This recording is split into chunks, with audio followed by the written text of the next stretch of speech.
Hi friends, welcome back to my channel. ഇന്ന് നമ്മൾ ഉണ്ടാക്കാൻ പോകുന്നത് വായിലിട്ടാൽ അലിഞ്ഞു പോകുന്ന ഒരു സ്വീറ്റ് ആണ്.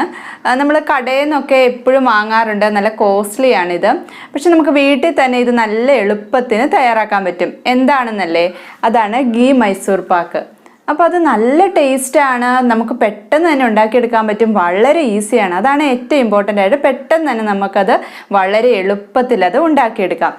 അപ്പം ആദ്യമായിട്ടാണ് ഈ വീഡിയോ കാണുന്നതെങ്കിൽ സബ്സ്ക്രൈബ് ചെയ്യാനും സപ്പോർട്ട് ചെയ്യാനും മറക്കരുത് കേട്ടോ. അപ്പം നമുക്ക് എങ്ങനെയാണ് ഗീ മൈസൂർ പാക്ക് ഉണ്ടാക്കുന്നതെന്ന് നോക്കാം.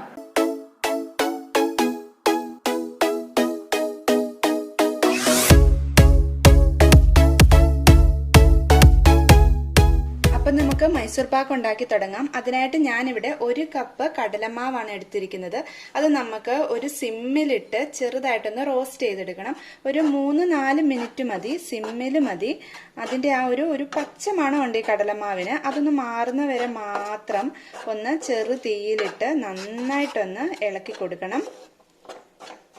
അല്ലെങ്കിൽ നമ്മൾ മൈസൂർ പാക്ക് ഉണ്ടാക്കി കഴിയുമ്പോൾ അതിനൊരു പച്ച ചുവ വരും. അത് മാറുന്നതിനാണ് ഇങ്ങനെ കടലമാവ് ചെറു തീയിലിട്ട് നമ്മളൊന്ന് ചെറുതായിട്ടൊന്ന് റോസ്റ്റ് ചെയ്ത് കൊടുക്കുന്നത്. നമുക്കത് അറിയാൻ പറ്റും. ആ പച്ചമണം മാറുമ്പം ഒരു നല്ലൊരു മണം വരും ആ കടലമാവിൻ്റെ.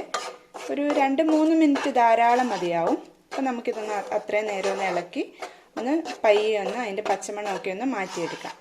ഇപ്പം നമ്മൾ റോസ്റ്റ് ചെയ്തെടുത്ത ആ കടലമാവ് ഞാനൊരു അരിപ്പയിലോട്ട് മാറ്റിയിട്ടുണ്ട്. ഇനി ഇത് അരിച്ചെടുക്കണം. ഇത് അരിച്ചെടുക്കാതിരിക്കരുത്. കാരണം അരിച്ചെടുത്താൽ മാത്രമേ അത് നമ്മുടെ മൈസൂർ പാക്ക് നല്ല ഫൈനായിട്ട് കിട്ടത്തുള്ളൂ. അല്ലെങ്കിൽ ഇങ്ങനെ തരിതരിയായിട്ടൊക്കെ കിടക്കും. അപ്പോൾ ഇങ്ങനെ എടുക്കുവാണെങ്കിൽ എന്നാ ഗുണം എന്ന് വെച്ചാൽ നല്ല സോഫ്റ്റായിട്ട് നമുക്ക് ലാസ്റ്റ് ഔട്ട്പുട്ട് കിട്ടും. അപ്പം ഞാൻ ഇതൊന്ന് അരിച്ചെടുക്കട്ടെ.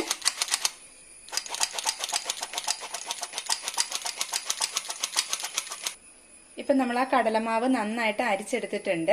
ഇനി ഞാനിവിടെ ഒരു 1.5 കപ്പ് നെയ്യ് ഒന്ന് മെൽറ്റ് ചെയ്തെടുത്ത് വെച്ചിട്ടുണ്ട്. അപ്പം ഇതിൽ നിന്നൊരു പകുതിയോളം നമുക്ക് ഈ കടലമാവിലോട്ട് ഒഴിച്ച് നല്ല ലൂസാക്കി വെക്കണം. അപ്പം നമുക്ക് ഓരോ ടീസ്പൂൺ വെച്ച് ഒഴിച്ചു കൊടുക്കാം. എന്നിട്ട് ഇത് നന്നായിട്ട് മിക്സ് ചെയ്ത് നല്ല ലൂസാക്കി എടുക്കണം.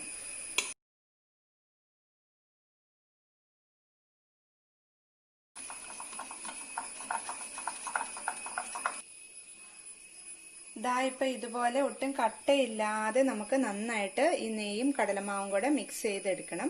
ഇതുപോലെ.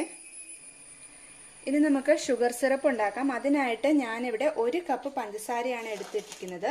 ആ 1 കപ്പ് പഞ്ചസാരയിലോട്ട് ഒരു 1/2 കപ്പോളം, അതായത് 1/4 കപ്പിന് 1/2 കപ്പിന് ഇടയ്ക്ക് മതി, അത്രയും വെള്ളം ഒഴിച്ചു കൊടുത്തു. ഇനി ഇത് നമുക്ക് ഒരു നൂൽ പരുവത്തിൽ അതുപോലെ ആ ഒരു കൺസിസ്റ്റൻസിയിൽ ആക്കിയെടുക്കണം. അപ്പോൾ ഒരു മീഡിയം ഫ്ലെയിമിൽ വെച്ചിട്ട് മതി. ഇപ്പോൾ പഞ്ചസാര നന്നായിട്ട് അലിഞ്ഞ് ആ ഒരു 1/3 കൺസിസ്റ്റൻസിയിൽ എത്തിയിട്ടുണ്ട്.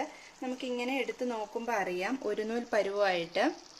അപ്പോൾ ഈ സമയത്ത് നമ്മൾ നേരത്തെ മിക്സ് ചെയ്ത് വെച്ചിരിക്കുന്ന ആ കടലമാവിൻ്റെ കൂട്ടില്ലേ, അത് ഇതിലോട്ട് ഒഴിച്ചു കൊടുത്തിട്ട് ഇത് ഒഴിച്ചു കൊടുക്കുന്ന ഒപ്പം തന്നെ ഇത് ഇളക്കുക വേണം കേട്ടോ.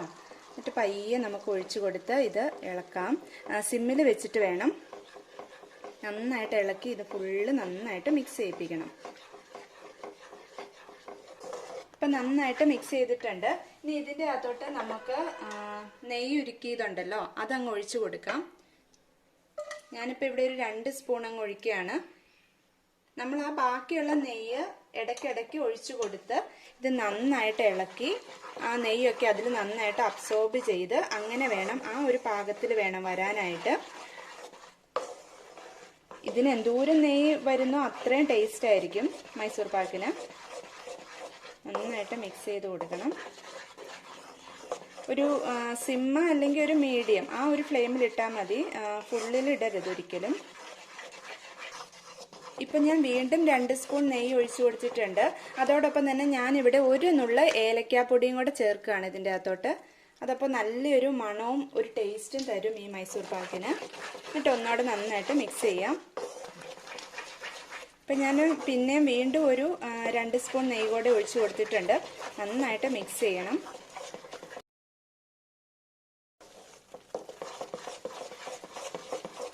ഇതുപോലെ പത പോലെ വരില്ലേ, അതാണ് കറക്റ്റ് കൺസിസ്റ്റൻസി. ഇപ്പം ഞാൻ ഫുള്ള് നെയ്യ് ഒഴിച്ചു കൊടുത്തിട്ടുണ്ട്. ഇനി ഇത് നമുക്ക് ഒരു നെയ്യ് പുരട്ടിയ ഒരു ട്രേയിലോട്ട് അങ്ങ് മാറ്റാം.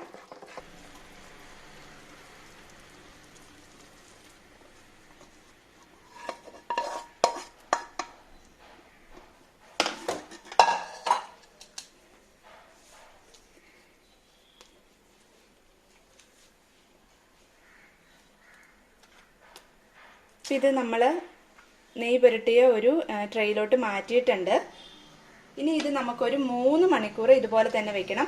അതിൻ്റെ ഇടയ്ക്ക് ഒരു 10 മിനിറ്റ് കഴിയുമ്പോൾ ഇത് ചെറുതായിട്ടൊന്ന് തണുത്ത് കഴിയുമ്പോൾ ഒന്ന് വരഞ്ഞു കൊടുത്തു കഴിഞ്ഞിട്ട് പിന്നെ 3 മണിക്കൂർ കഴിഞ്ഞിട്ട് നമുക്കിത് ഡീമോൾഡ് ചെയ്തെടുക്കാം. അപ്പം നല്ല സോഫ്റ്റായ ഗീ മൈസൂർ പാക്ക് നമുക്ക് കിട്ടും. അപ്പം നമുക്ക് കുറച്ച് നേരം ഒന്ന് വെയിറ്റ് ചെയ്യാം. അപ്പം നമ്മുടെ ഗീ മൈസൂർ പാക്ക് ഇവിടെ റെഡി ആയിട്ടുണ്ട്. നല്ല സോഫ്റ്റ് ആണ്, നല്ല ടേസ്റ്റ് ആണ്. ഞാൻ നേരത്തെ പറഞ്ഞ പോലെ ഒരു 10 മിനിറ്റ് കഴിഞ്ഞപ്പോൾ നമ്മൾ സെറ്റാക്കി കൊടുത്ത ശേഷം 10 മിനിറ്റ് കഴിഞ്ഞപ്പോൾ ഒന്ന് വരഞ്ഞു കൊടുത്തു. അതിനുശേഷം 3 മണിക്കൂർ കഴിഞ്ഞപ്പോൾ ഞാൻ കട്ട് ചെയ്തെടുത്തതാണിത്. നല്ല സോഫ്റ്റ് ആണ്. ഞാൻ ഒരെണ്ണം എടുത്ത് കാണിച്ചു തരാം. ഇത് നമ്മൾ ജസ്റ്റ് ഒന്ന് നോക്കാം. ഇത് കണ്ടോ, നല്ല സോഫ്റ്റ് ആണ്. വായിലിട്ടാൽ ശരിക്കും അലിഞ്ഞു പോവും. നിങ്ങൾ എന്തായാലും ഇതൊന്ന് ട്രൈ ചെയ്ത് നോക്കണം. നല്ല ടേസ്റ്റാണ്. നമ്മൾ കടയിലൊന്നും പോയി ഒത്തിരി പൈസ കൊടുത്ത് മേടിക്കേണ്ട കാര്യമൊന്നുമില്ല. വീട്ടിൽ തന്നെ നമുക്കിത് തയ്യാറാക്കാവുന്നേ ഉള്ളൂ, വളരെ എളുപ്പത്തിൽ. അപ്പം ഇത് നിങ്ങൾക്ക് ഇഷ്ടമായെങ്കിൽ നിങ്ങൾ ലൈക്ക് ചെയ്യണം, കമൻറ്റ് ചെയ്യണം, സജഷൻസ് ഒക്കെ പറയണം. ആദ്യമായിട്ടാണ് ഈ ചാനൽ കാണുന്നതെങ്കിൽ സബ്സ്ക്രൈബ് ചെയ്യാൻ മറക്കരുത് കേട്ടോ. അപ്പം നമുക്ക് അടുത്ത ദിവസം വേറൊരു വീഡിയോയുമായിട്ട് വീണ്ടും കാണാം. താങ്ക്